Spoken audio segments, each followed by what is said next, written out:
जितनी स्विट्जरलैंड की total population है उससे ज्यादा इंडिया इंजीनियर्स प्रोड्यूस कर देता है। उसके बाद भी रिसर्च एंड इनोवेशन में स्विट्जरलैंड नंबर 1 पे है। इंडिपेंडेंस के बाद से रिपब्लिक ऑफ इंडिया ने 0 नोबेल लॉरियट्स प्रोड्यूस किए इन साइंस। यूएसए ने 100 प्लस कर दिए। ASER की रिपोर्ट के हिसाब से 83% एजुकेटेड इंडियंस एम्प्लॉयबल ही नहीं है। और ये जो सुंदर पिचाई, सत्या नदेला की हम बात करते हैं, इन्होंने भी आगे चल के अपनी एजुकेशन बाहर से ही करी है। और ये सारी चीजें जो मैं बोल रहा हूँ ना, इसका रूट कॉज फाइंड आउट करने के लिए हमें थोड़ा सा पीछे जाना पड़ेगा। जब ब्रिटिशर्स हम पे रूल कर रहे थे तो ईस्ट इंडिया कंपनी के सामने 2 मेजर चैलेंजेस थे। एक कम्युनिकेशन विद इंडियन, दूसरा वर्कर्स और क्लर्क्स की बहुत जरूरत थी उन्हें। फिर थॉमस बेविंगटन मैकॉय ने हमें इंग्लिश एजुकेशन एक्ट ऑफ 1835 दिया, जिससे उनके दोनों पर्पस पूरे हुए। पहला, उनको बंदे चाहिए थे जो चुपचाप डेस्क पे बैठे, अपना काम करें, क्वेश्चंस ना करें और ज्यादा क्रिएटिव ना हो। Second, communication in English. English सबसे ज्यादा बोले जाने वाली लैंग्वेज नहीं है, उसके बाद भी इंग्लिश एक लैंग्वेज की बजाय एक क्लास बन गया इंडिया में। रशिया, चाइना, फ्रांस, ये सब जगह इतना ऑब्सेशन नहीं है इंग्लिश को लेके जितना इंडिया में। पुअर कम्युनिकेशन बोला जाता है अगर आपकी इंग्लिश अच्छी नहीं है, जबकि इंग्लिश ना आने का मतलब है कि आपको कोई और लैंग्वेज आती है। 5 साल पुराना iOS भी आज की डेट में आउटडेटेड माना जाता है। लेकिन इतनी इंपॉर्टेंट चीज, हमारा एजुकेशन सिस्टम, आज भी बस थोड़े से चेंजेस के साथ ऐसे ही चल रहा है। हमारे एजुकेशन सिस्टम में रटने का कंपटीशन होता है, जो ज्यादा रट लेता है उसके ज्यादा मार्क्स आते हैं। अब 95% जिसके संस्कृत में आए हैं वो भी संस्कृत नहीं बोल पा रहा है। और बेसिक हिस्ट्री होने की बजाय इतनी मोटी मोटी किताबें हैं हिस्ट्री की जिसका कोई मतलब नहीं है। अगर आज की डेट में आपको कुछ भी पता करना, आप गूगल से पता कर लोगे। उसके लिए आपको याद करने की जरूरत नहीं है इतना कुछ। और ये गवर्नमेंट स्कूल में हर क्लास में इंग्लिश का सब्जेक्ट है। 12-12 साल लगाने के बाद भी लोग इंग्लिश नहीं बोल पा रहे हैं। और बिना किसी बुक को पढ़े 5 साल का बच्चा सीख लेता है, क्योंकि उसको वैसा एनवायरनमेंट मिल जाता है। A+B का whole square is equal to A² + B² + 2AB। इसका रियल लाइफ में क्या यूज है किसी को नहीं पता, न प्रिंसिपल, न टीचर, न बच्चे, बस पढ़ाई चले जा रहे हैं। हो सकता है इसका कुछ मतलब हो, लेकिन आप ट्राई करके देखें ना, किसी को नहीं पता। हाँ, 2AB की जगह अगर आपने 3AB बोल दिया तो 4 लोग हंसने वाले मिल जाएंगे आपके ऊपर। किंडरगार्टन में जो बच्चों को सिखाने के लिए टेक्निक यूज होती है वो लाख गुना अच्छी है कॉलेज की वो रटने वाली टेक्निक से। और जिन बच्चों के बहुत ज्यादा नंबर आते हैं ना, जो वो छुपा छुपा के एग्जाम में लिखते हैं, आप देखोगे जब वो रियल लाइफ में जाते हैं तो ज्यादातर क्रम्बल करते हैं। हर किसी को सेम सिलेबस और सेम चीज सिखाई जाती है बिना उसकी कैपेबिलिटी देखे।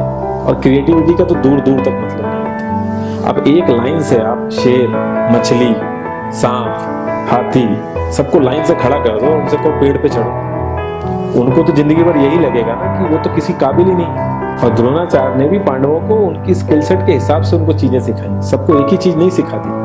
और हमारे एजुकेशन सिस्टम में ज्यादा ऑप्शंस भी नहीं है। सबसे ऊपर साइंस, फिर कॉमर्स, और सबसे नीचे जाके कहीं नंबर आता है आर्ट्स का। आर्ट लेने वाले को तो लोग इतना हल्के में लेते हैं जैसे वो किसी काम का ही नहीं है। हर माँ बाप को तो इंजीनियर या डॉक्टर ही बनाना। कॉलेज वाले अगर एक्स्ट्रा कोर्स रख भी देते हैं तो माँ बाप एंट्री ही नहीं कराएंगे, तो वो सारा पैसा बर्बाद होगा कॉलेज का। तो ऑप्शंस कहाँ से आएंगे? और बचपन से ही आपकी ट्रेनिंग स्टार्ट हो जाती है। माँ बाप, भाई बहन, रिलेटिव सब ये समझाते हैं अगर आपके मार्क्स नहीं आए और जॉब नहीं लगी तो आपकी जिंदगी बेकार। और लाइफ की क्रिएटिविटी को आप रखते हो साइड में, और ये अच्छे मार्क्स और अच्छी जॉब पाना आपका सपना बन जाता है। अब ये सपना पूरा हो जाता है तो बहुत बढ़िया है, दूसरे को जेलस फील कराओगे, नीचा फील कराओगे। और इस छोटी सी उम्र में अगर सपना टूट जाता है तो सेल्फ डाउट में आ जाओगे। इतना बाहर वाले आपको नीचा नहीं समझेंगे जितना आप खुद की नजरों में गिर जाओगे। आप किसी भी 4-5 सक्सेसफुल आदमियों के बारे में सोच के देखिए जिन्हें आप बहुत सक्सेसफुल मानते हो या जिनकी तरह लाइफ आप जीना चाहते हो। मैं ये कह सकता हूँ कि वो इस एजुकेशन सिस्टम की वजह से तो सक्सेसफुल नहीं होंगे, चाहे वो जो भी हो। धीरूभाई अंबानी, विराट कोहली, आमिर खान, नरेंद्र मोदी, ये सब हमारे इस करंट एजुकेशन सिस्टम के ट्रैप में नहीं फंसे। इन्होंने खुद सीखा, खुद एजुकेट हुए और खुद आगे बढ़े। किसी कंपनी के सीईओ को अगर ये कहा जाए कि आप अपनी कंपनी के सारे डिपार्टमेंट में इंटरव्यू दीजिए, तो कोई गारंटी नहीं है कि वो सारे डिपार्टमेंट के इंटरव्यू निकाल लेंगे।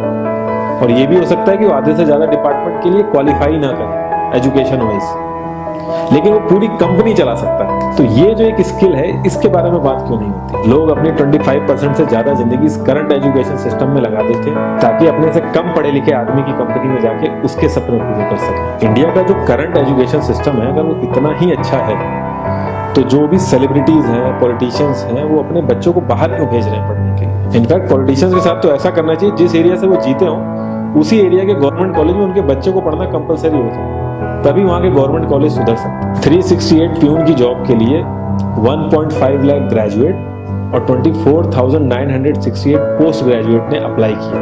मैं आईएएस पीसीएस की तो बात नहीं करता हूँ, वो तो एक पैशन की बात होती है, लेकिन कुछ लोग 5-5, 6-6 साल से तैयारी कर रहे हैं कि कोई भी गवर्नमेंट जॉब मिल जाए। उनसे पूछोगे क्यों ऐसे इतने टाइम से लगे हुए हो, तो एक ही चीज बोलेंगे कि जॉब सिक्योर है।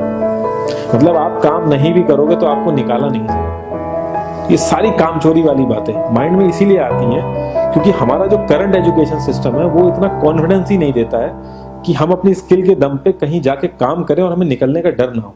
मैं आने वाले 10 साल की तो बात ही नहीं कर रहा हूँ, अगर मैं आने वाले 5 साल की भी बात करूँ तो टेक्नोलॉजीज में इतना ज्यादा चेंजेस आ जाएगा कि जो आज हम पढ़ रहे हैं, जिस स्किल पे हम फोकस कर रहे हैं, पता नहीं वो रेलेवेंट भी होगी कि नहीं। Cloud computing, SEO, digital marketing, ये सब जॉब्स पहले एग्जिस्ट ही नहीं करती थी। हम लोगों को एजाइल होना पड़ेगा, नई नई चीजों को सीखने के लिए ओपन रहना पड़ेगा, क्रिएटिव माइंड लगाना पड़ेगा।